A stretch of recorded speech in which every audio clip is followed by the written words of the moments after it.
Well, lovely to meet you, see you all. Teams, we'll say see you all.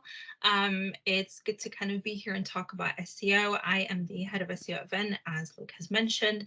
I am very passionate about what I do, so I am excited to share with you all. I talk quite fast, so I will warn you all in advance that if you have any questions, feel free to just drop them in the chat. We'll pick them up, and we'll also have a little bit of a Q&A session at the end. So if there's anything that you've missed or you have any questions about, we can always pick it up later on. So I think for, the purposes of what we do, it's always good to start with, well, what is actually SEO? We get this question quite a lot. I think SEO has just changed and evolved so much, especially with Google, changing the rules on what they do and what they don't want to do. It used to just be as simple as I'm going to put some keywords and things, and you need one person who would do that. Whereas now there are 3 different branches of SEO that do actually work together.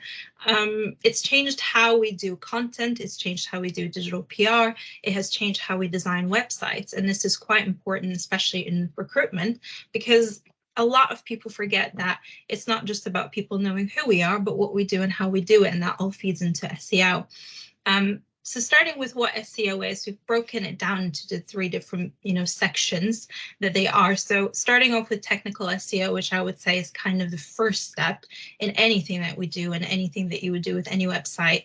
It's just there to lay that foundation. It's not boring, but it is kind of the harder stuff when it comes to websites. It's the, are URL structures good?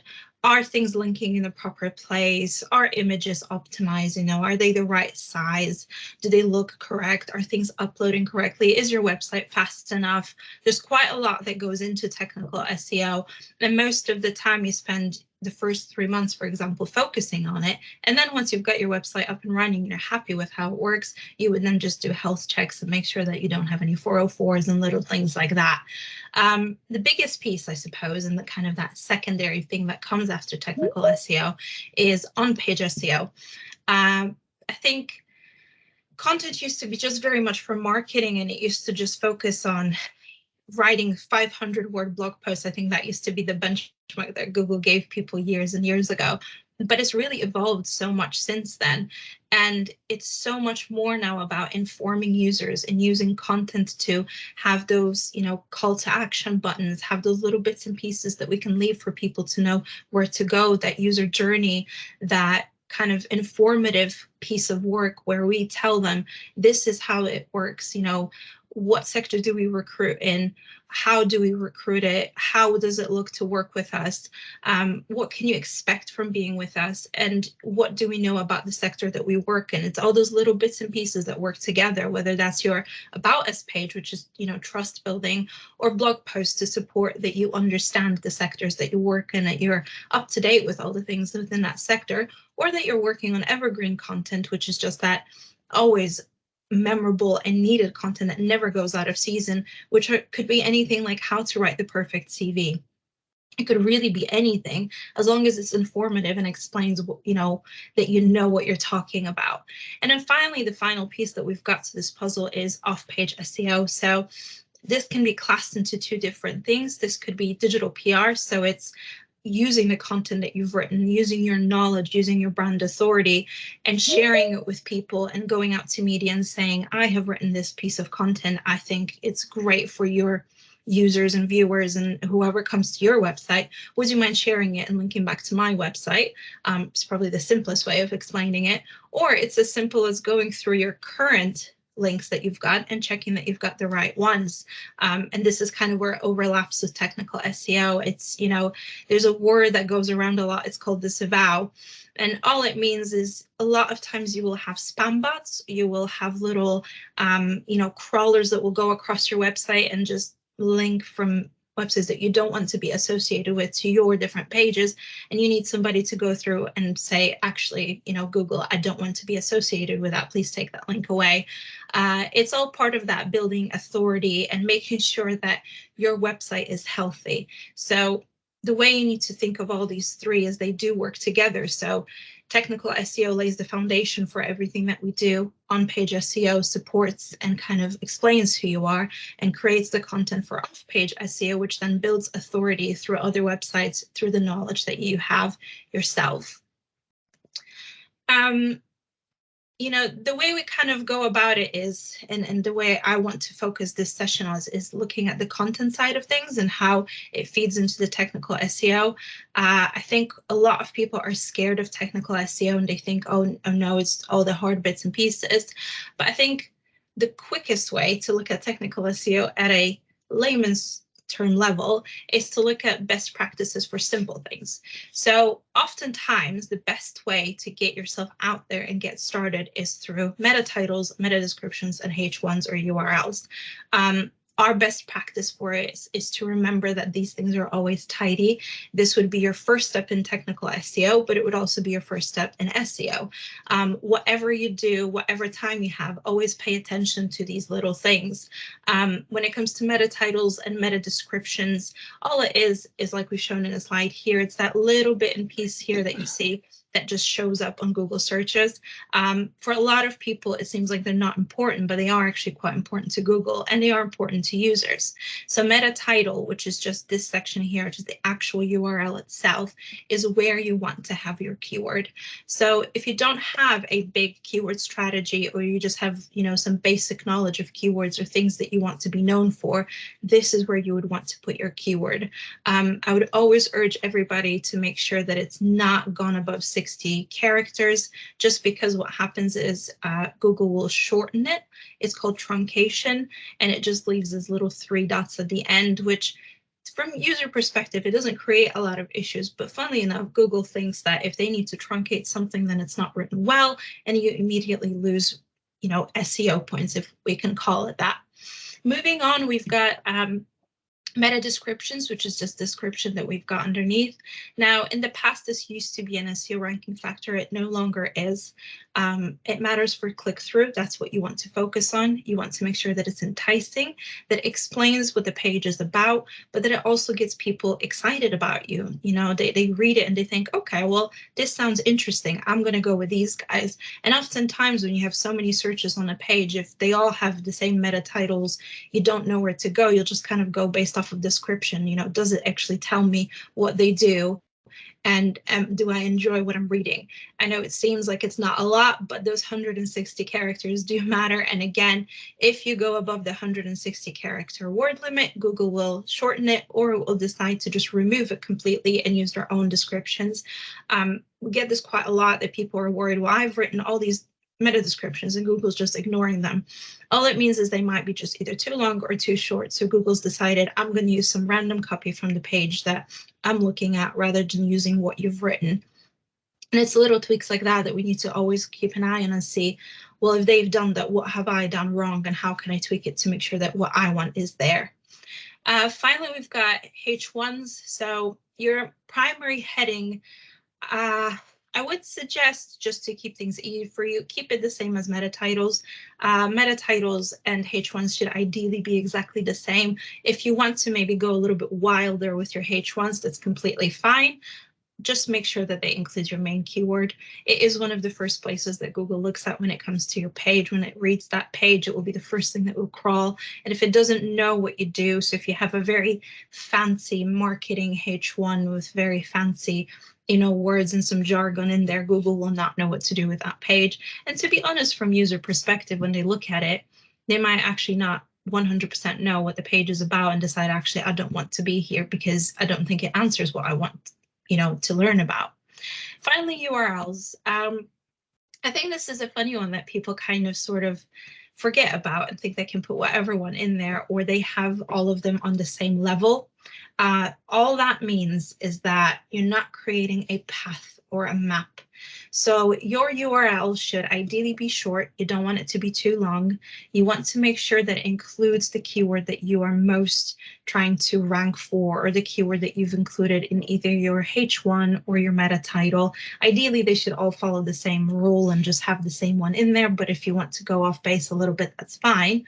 And then what you want to make sure is that you have a silo structure. So what that means is, if you have a main category, for example, you work in the marketing industry and you have a main landing page for marketing jobs. So you'd have your main landing page and it would be /marketing jobs. But then underneath that, you have a lot of pages with different roles within the marketing industry. A lot of time people just have, you would have the website domain and then you'd have / I don't know, digital marketer.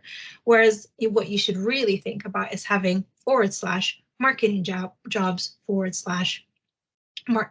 marketing director or digital marketing executive, whatever the job would be. The reason why you want to do this is because it creates logic for Google.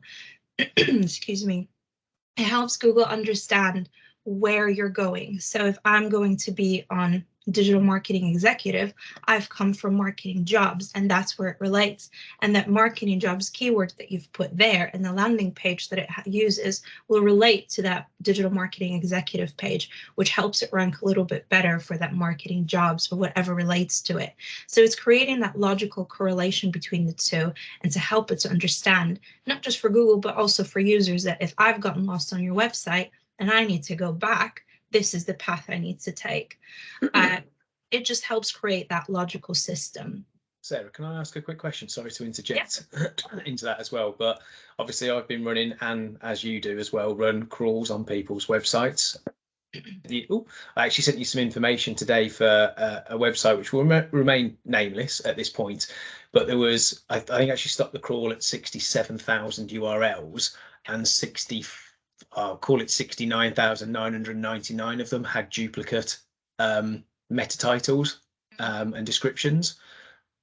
I know I can't give you too much detail about it at the moment. You would need to look into it, but it mainly looked like it was along the lines of sort of the job roles, but I'm also pretty sure they didn't have 64,000 jobs available right now. So is there something that, is that going to be a good or a bad ranking factor for sites? So it's not going to do them any favors. So the reason why you might have 67,000 is because a lot of them might have been outdated, but they're still showing up in a crawl.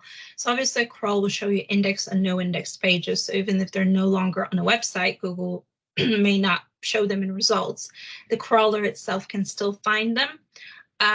When you have duplicates, it does create a bit of an issue. Now, obviously you can't have everything completely unique, because if you're recruiting for, say, marketing exec roles, you might have hundreds of them. You might not just have one or two or three.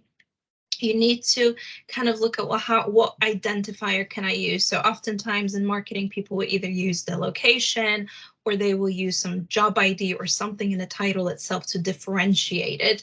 Now for meta descriptions, it's okay if they're duplicate. It's not ideal.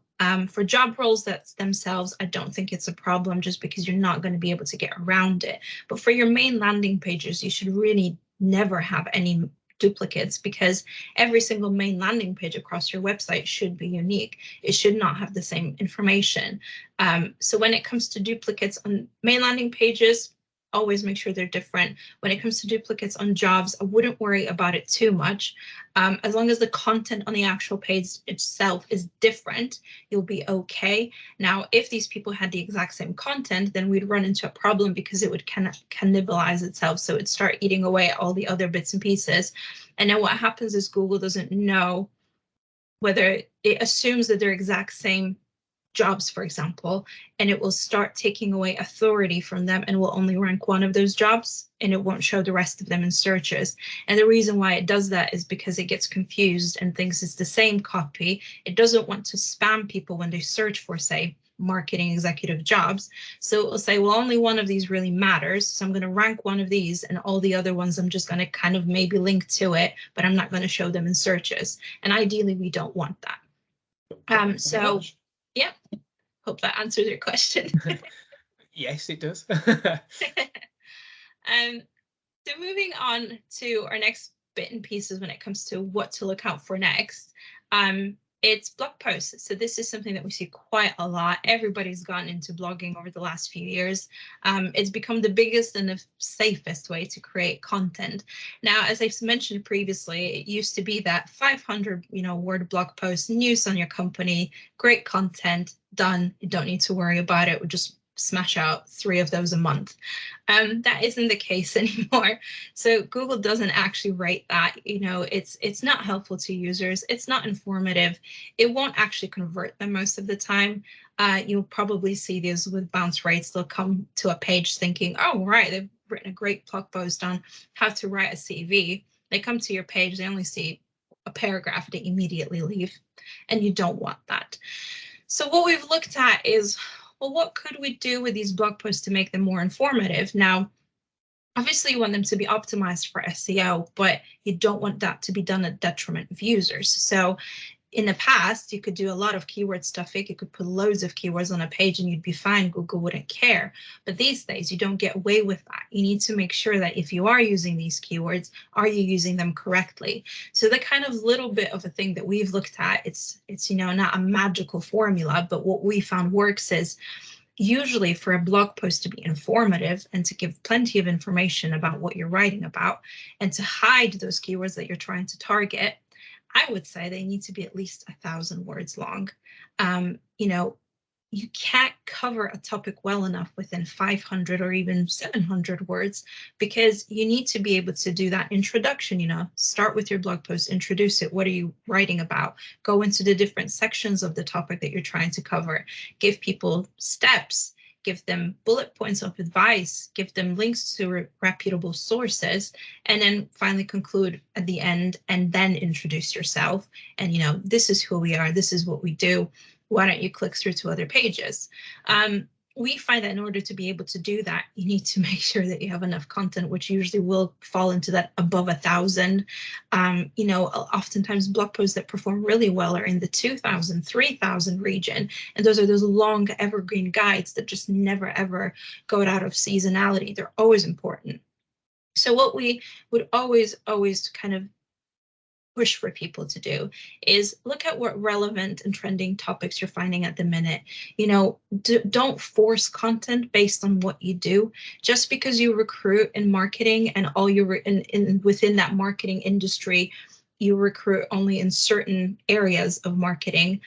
Don't force yourself to just write about these are the jobs that we recruit for. This is all we do. This is who we are. And this is the Christmas party we had a few months ago. Don't limit yourself to that and don't force it. Talk about things that are relevant to your entire sector and the entire marketing industry. So maybe do some blog posts on, you know, how has marketing changed in the last few years? What are the top 10 most searched jobs? Even if you don't recruit for all of them, maybe you only recruit for 1 or 2 of them, but all the other ones are most searched. So if you write a blog post about these jobs and explain, you know, these are the 10 most searched jobs, this is what you would do in this job, these are your salary expectations that you could have, this is how you could progress in this job, people will be looking for that and they'll find that information valuable. And then they'll know that, okay, well, they may not recruit for all of these jobs, but they know what they're talking about. So I'm going to come back to them when I need to. And that's what you want to do. You want to build trust, you want to build authority, and you want to become a leader in not just your recruitment and what you recruit in, but the entire industry and supporting everyone within that industry, even if at this second they're not looking for a job or they're not looking for the job that you're specifically recruiting for. You want to make sure that you make them engaging. You know, you don't want to start every sentence with, you know, we at Venn.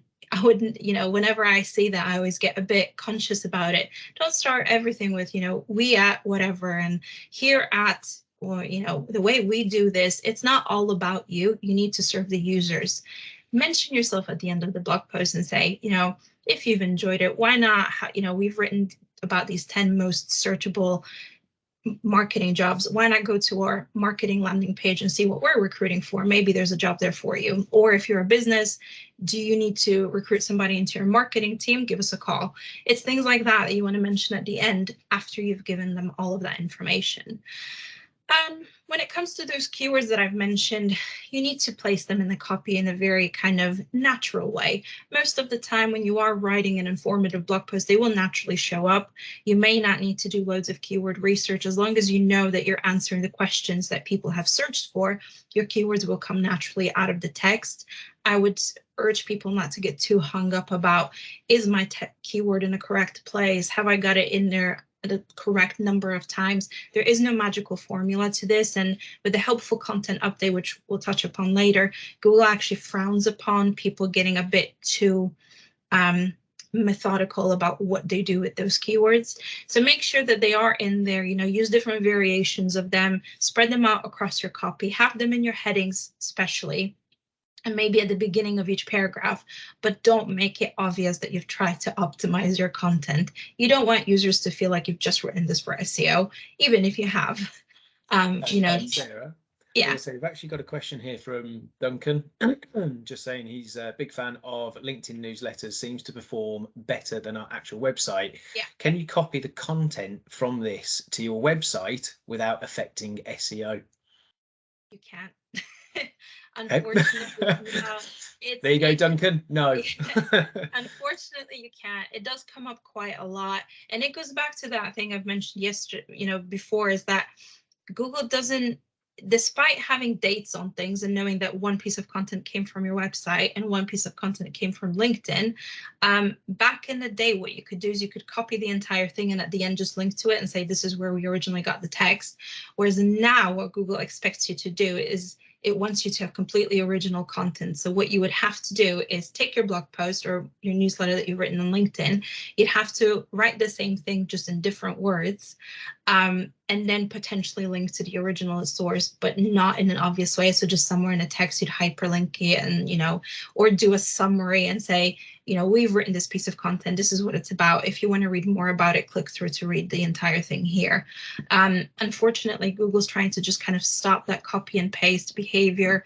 It used to be quite common, and it used to be very helpful. I think, my personal opinion on it is that it does kind of hinder things and it makes it more difficult for people because you've already got this great content. Why do you have to rewrite the same thing just in different words just to appease Google? But unfortunately, it's just not going to perform on your website if you just copy and paste it.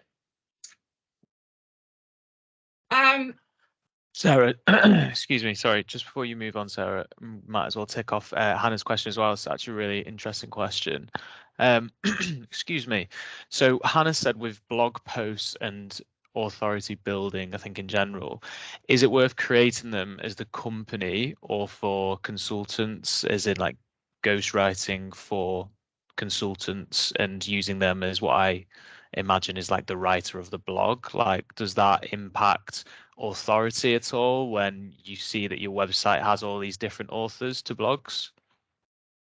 It doesn't really impact it. It's not a ranking factor per se. I think from a trust point of view, it might look better for users and they might feel a bit more reassured if it does come from specific authors, even if you ghostwrite for them.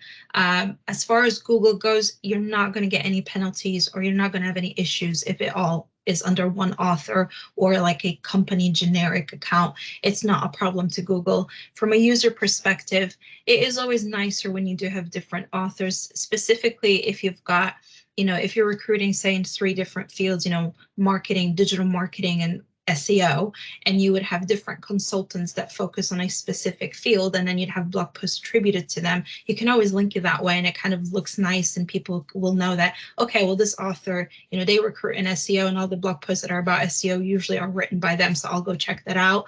But it's not a must-have. It doesn't make or break anything. Yeah. Okay. Cheers, Sarah. Yeah.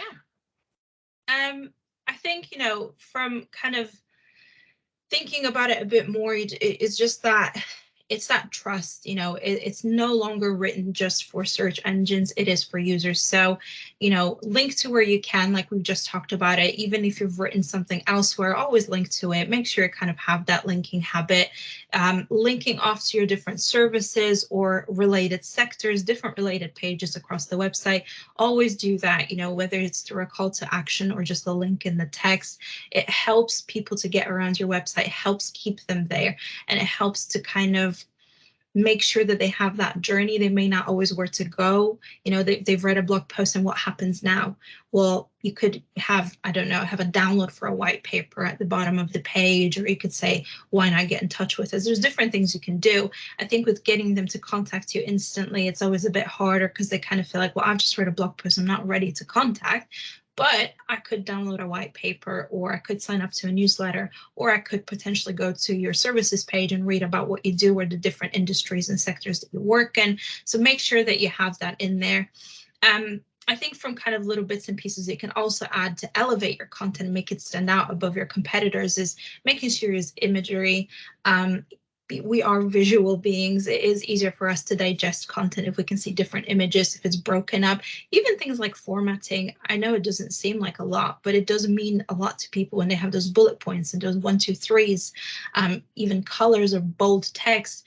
It just helps them even skim through things, which is essentially what Google does. It kind of skims through the content. And when it sees that formatting in there, it helps it better understand what you've written about.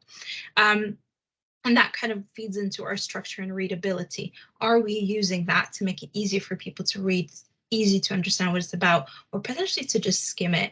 I don't always read the entire blog post. I will just skim it and go through the headings. And if there's one particular heading that I know I really want to know information about, I'll stop and I will read that section more thoroughly, but everything else I might just skim. And, going through different research and different things that we look at, even heat maps, that is often what users tend to do. They will probably just skim it more or less rather than properly read it. So make it easy for them to do that. And moving on into our services and specialism pages and industry pages, whatever it is that you call them internally, those are pages that don't get a lot of love. They are so important in SEO and they are so important to users, but we just often forget about them. These are pages that really, ideally, should have 500, 700, if you're really fancy, 1,000 words on them, just to truly explain what you do, how you do it, who you are, what does the process look like, why are you an expert in that industry? Why do you stand out above your competitors? It's really important to do that. Make sure your content is unique and not duplicate. Same reason as I've mentioned before, if you've got the same content on every single page, Google doesn't know what to do with it. It doesn't know how to differentiate things. And frankly, users will have no idea, they will see that you've copied and pasted it. So they won't know, well, if they've just copied and pasted across the website, I don't actually know what they do. Do they know what they do if they don't have the time to even go through the effort of giving me more information? Keep in mind that you want to give as much information as possible. So yes, there might be an ideal word count of 500, 700 words, and we would always urge to go around that number of 700, but don't stick to it so much that you limit yourself, that you don't give enough information, or you give too much, or if you're getting to that place where you're just saying marketing words over and over again and fluffy sentences, there's probably no point in adding it in there. It is about making sure you just explain what you do. So identify keywords for your page. The easiest way to do that is add the word recruitment or jobs into it. Honestly, it is the easiest way to do it. The biggest mistake in recruitment I see is that we go for the generic term marketing, commercial, financial, chemicals, mining. It means nothing. If I have a landing page that just says mining, I could be a little person just sitting there in a corner and think, well, I want to know how coal was mined, so I'll just Google mining and I'll end up on your website. I'm not a relevant user to what you do. So if you add the word recruitment or jobs at the end, I know that if you come up in my searches, you do exactly what I'm looking for. And I think we fall into that trap of vanity metrics of wanting loads of organic traffic to our website. But what's the point of having loads of organic traffic if it's not intent-driven traffic? So if you're not sure how to do keyword research and you're not sure what to do with SEO and how to help yourself, just add the word recruitment, jobs, staffing, executive search, anything like that to what you're doing, and it will already give you that leg up and understanding. Actually, the people that come to my website now will A, know that that is what I do and that is what this page is for, but B, Google will know that that's what it is, and it will start ranking me for that keyword rather than just chemicals or commercial, which don't really relate to what I do. And in theory, it would take you years upon years to get to page 1 with that keyword, because there's just so many people competing for it that it would be very, very hard to get there. I think that's really interesting as well. Just like search intent is something that I always talk about and think is quite important as well. And say beyond the vanity metric, great if you do want to be ranking for TVs, you know, if you go down the route of sort of the e-commerce approach to it, is the fact of people are short on time. They know what they're searching for. And if they're lower down in that funnel, which happens to be on the right hand side of our screen currently now, you know, they've done the awareness, they've done the research. That's part of the first part of the SEO, knowing what people are searching for to bring up those rankings. It goes in through to that layout of what that page looks like. When I get there, tell me what I needed to know and give me a simple call to action. And I think this is something that we see quite often, that when we go through the design and the build processes with people, you see your website as in its entirety. You don't often see it as just that journey, that landing page strategy that Sarah has already touched upon. You come in at one point, you do the action, and you're gone. You know, if it is mining, if it is I don't know, whatever we talked about, chemicals or whatever it may well be, you as you know, either a recruiter or a candidate or as a client have a specific need which you've already searched for. Just make it easy for people. And it's that e-commerce feel, you know, like if somebody types in TVs, they're not really interested in TVs. They're just, you know, it's very, very early on in that awareness stage. But if they start typing in maybe Sky Glass now, but, you know, 42-inch flat screen with Sonos speakers built in, whatever it may well be, the research has been done. They just want the bloody answers. They just want, give me the answer and I will do what the action says on that page. So it's great that obviously your metas, your URLs, all of this helps Google, this big horrible monster who lives in the sky, you know, who we're always trying to appease. However, it does work. It just means that from that keyword research that you do, which I don't do now, but you do, and obviously do a lot better than myself on it, but the keyword research really informs that site structure. And it's not just about what we're building for today.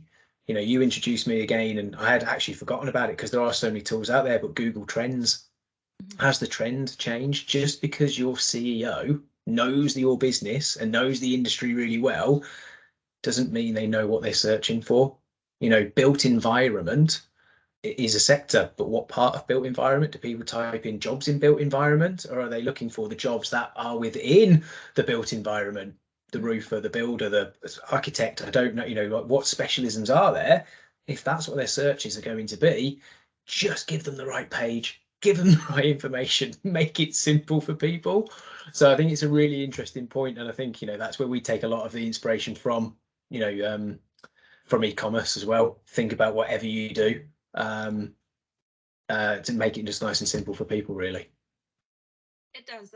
I think it matters more and more to Google now. Like I said, it used to just be put loads of keywords on a page, you'll be fine. But now it does matter that you are actually meeting them in the right place of their journey and you are answering those questions. And if they are typing in, I don't know, marketing jobs, they're clearly looking for something very specific. So why not give it to them, make it easier for them and make it easier for yourself. I think one of the biggest things and the easiest ways to do this is to go through and properly explain what you do. You know, it's nice to just say, this is what marketing jobs are and this is the field that we work in, but actually explain the process. You know, what happens if someone contacts you? What are the steps? What can they expect when they contact and get in touch and get started with you? What does the whole entire process look like? What can they expect at the end of it? What advice can you give them if you can put any bits and pieces on that landing page? There's so much that you could put on a service page and an industry page and specialism and sector, whatever you call it, page, to really, really explain what you do and to make it easier for Google to rank you for those things. Because if someone's searching something very specific and you've answered it on your page, you're most likely going to rank for it quite well. And it is a bit selfish and I'm just trying to get traffic, but it's that relevant traffic. So you are in a way kind of trying to appease Google, but also appease the people that are searching for it, like you've mentioned, Luke. So it is important to think about that when we go through it in content. And I think, you know, where does all of this lead? It is at the end of the day conversion, and that is what matters to us. It's that, am I going to get something out of it? And I think the biggest thing that we need to think about is, what am I tracking? We've kind of identified, and we always look to 5 different things that we should be tracking across every recruitment website. You know, you could have various different goals in analytics. You could have loads of things set up, but at the end of the day, you need some basic numbers to understand, well, do these pages work? Do they work for organic traffic? The things that you want to look at is downloads. Are people downloading your white papers? Are they downloading the different, brochure packs that you've created? Are they actually working? Are the landing pages that they're on, are they converting those people? Because if they're not converting, then is there something we need to change on the landing page? Is there something wrong with the download? Is there no way for them to get to that page?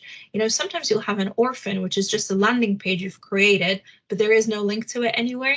You've not linked to it on, you've not put a button on some other page. You've not put it in a main menu. You've not linked to it in your blog.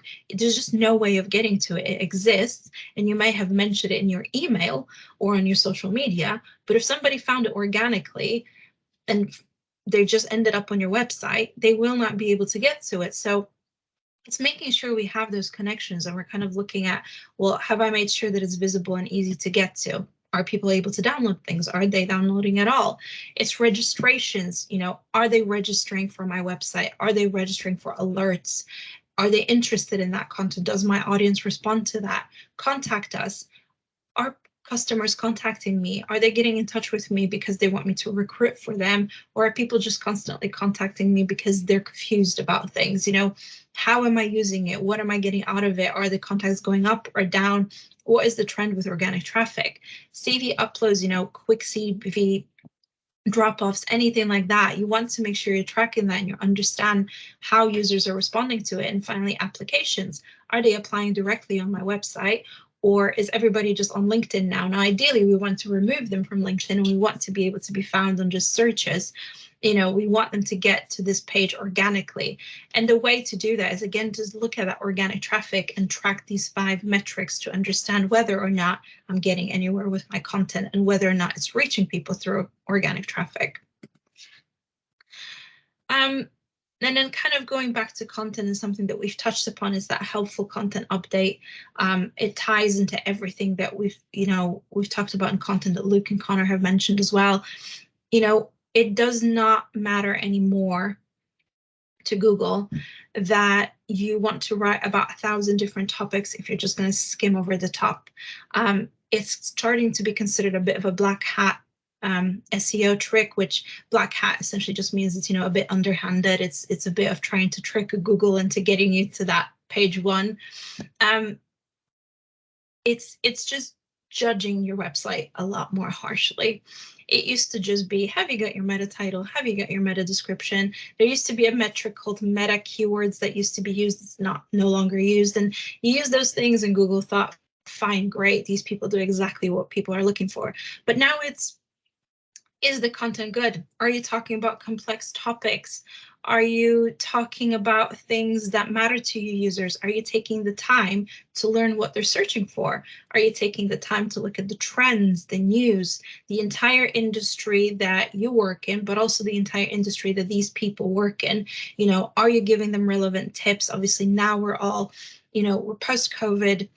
Topics about COVID are no longer really that relevant, but we've moved on to a different era of working from home or hybrid working, 4-day weeks. That is still relevant information to all these people. So whilst COVID may have gone away and people are still writing about it for some reason, why not start talking about how it's actually changed their future and what is going to continue changing in that future? It's kind of thinking about those complex topics and not just riding the bandwagon of what everybody's talking about, but thinking about, well, how does it impact my industry, my potential candidates or clients, and how can I give them advice on it? What can I research to tell them, well, I found in my research that these are the things that you need to think about, linking to those reputable sources, giving them those steps through, 1 through 10 on how to do things, and making sure that all of your content is tailored to your field and to what they do as well, and not just to, I recruit in these jobs, please just look at this and nothing else.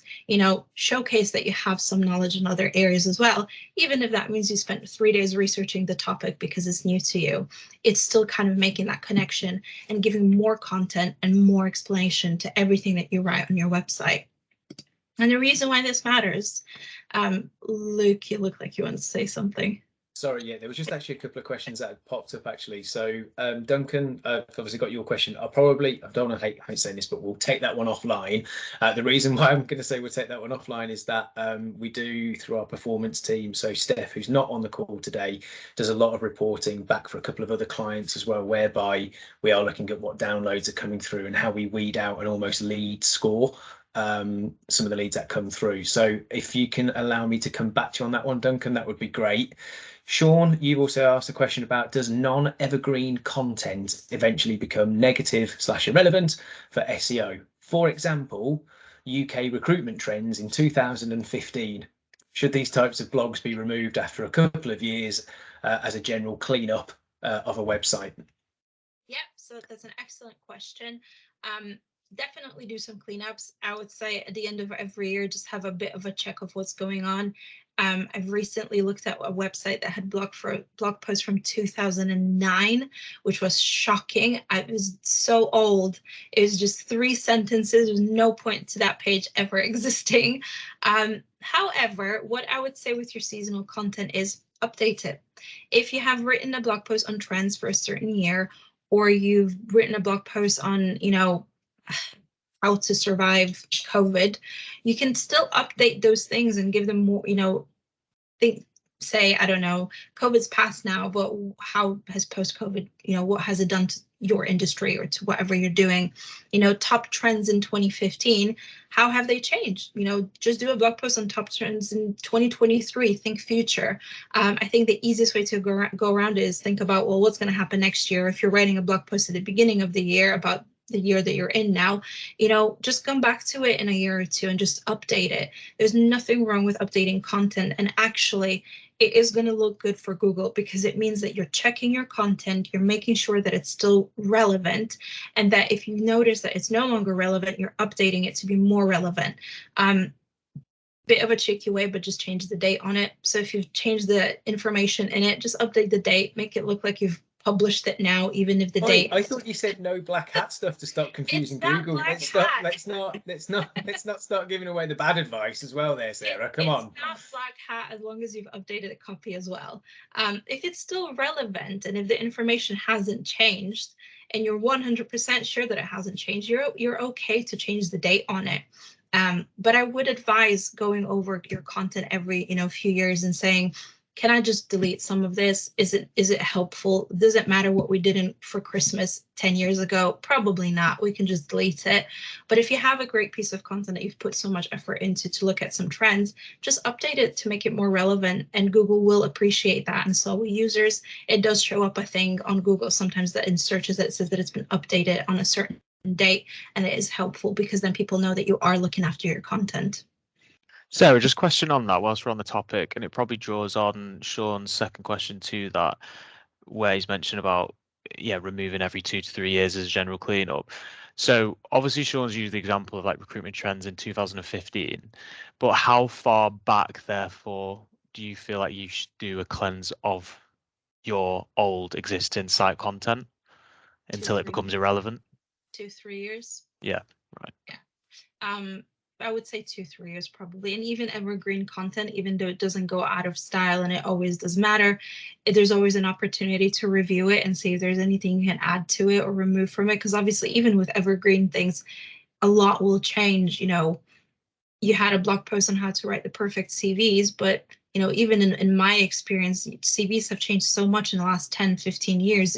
The way I used to write my CVs 10 years ago is not the way I would do it today. So even things like that, even that content needs to be reviewed sometimes.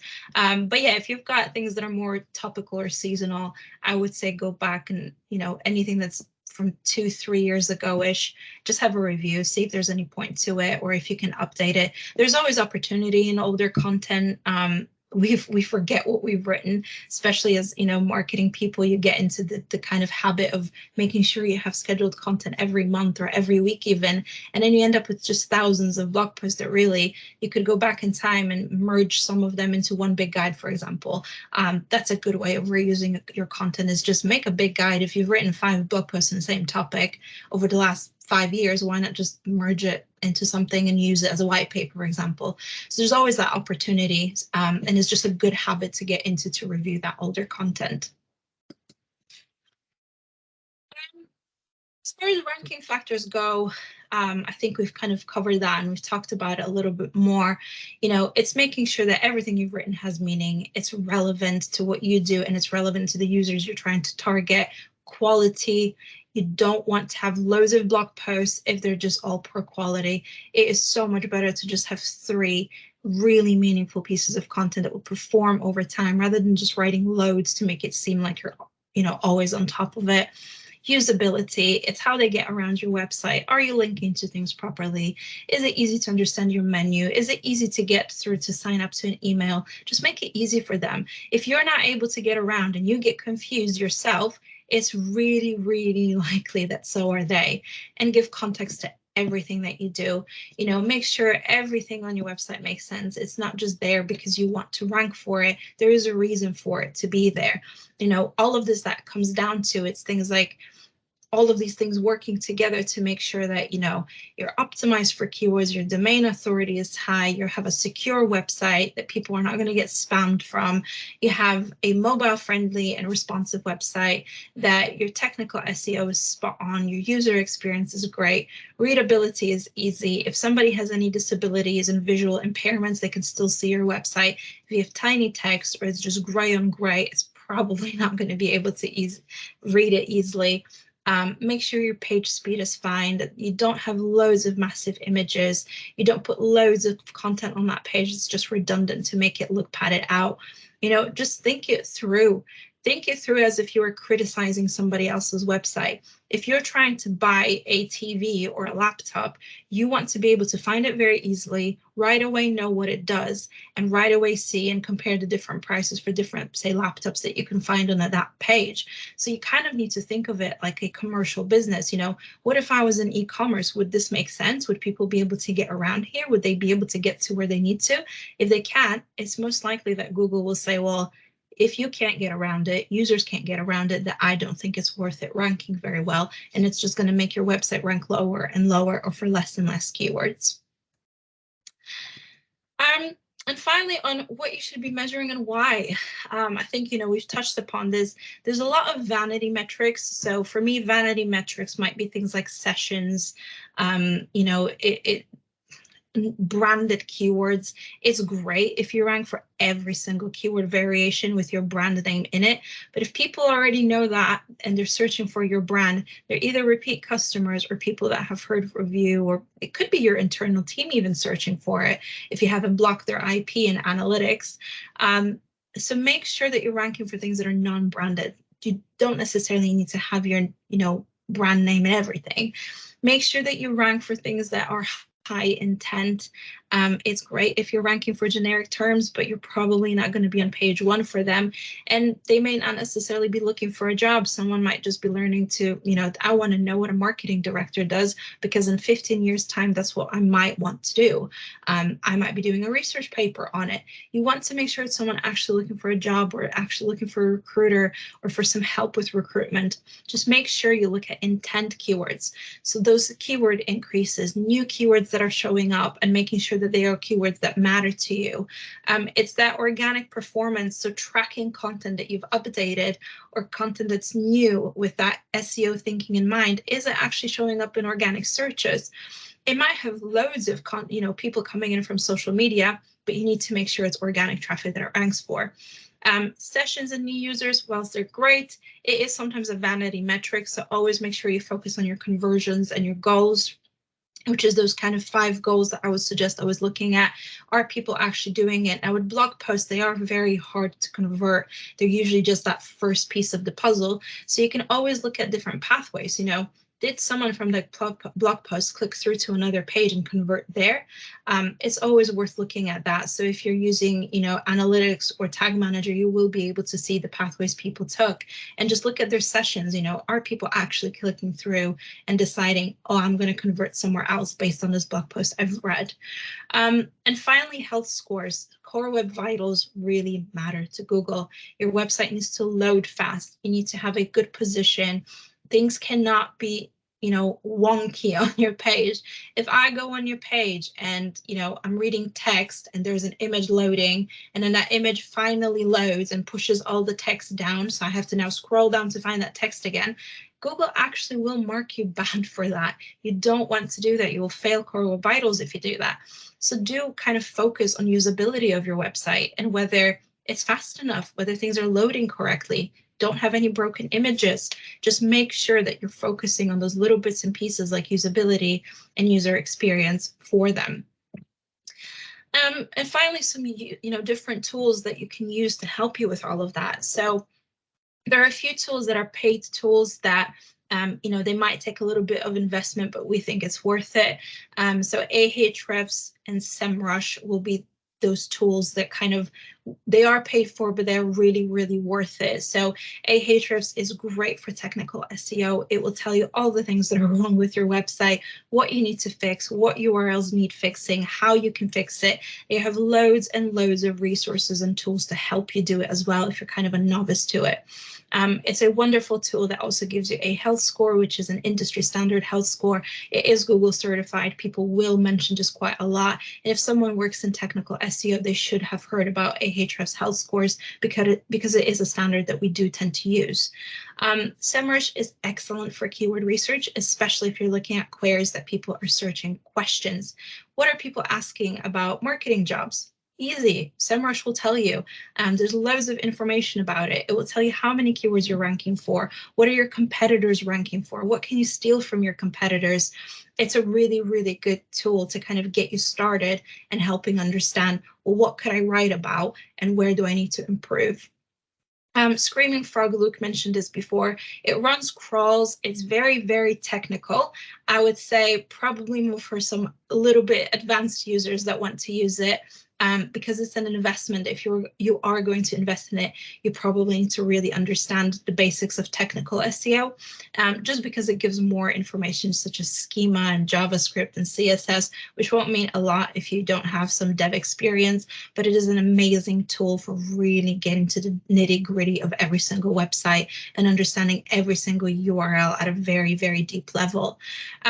And some free tools that we really, really recommend, and they should be kind of your daily bread, really, are things that you should have access to, such as Google Analytics, Search Console. Search Console is amazing for Core Web Vitals. It will tell you everything that's going on with your Core Web Vitals, whether you've passed it or not.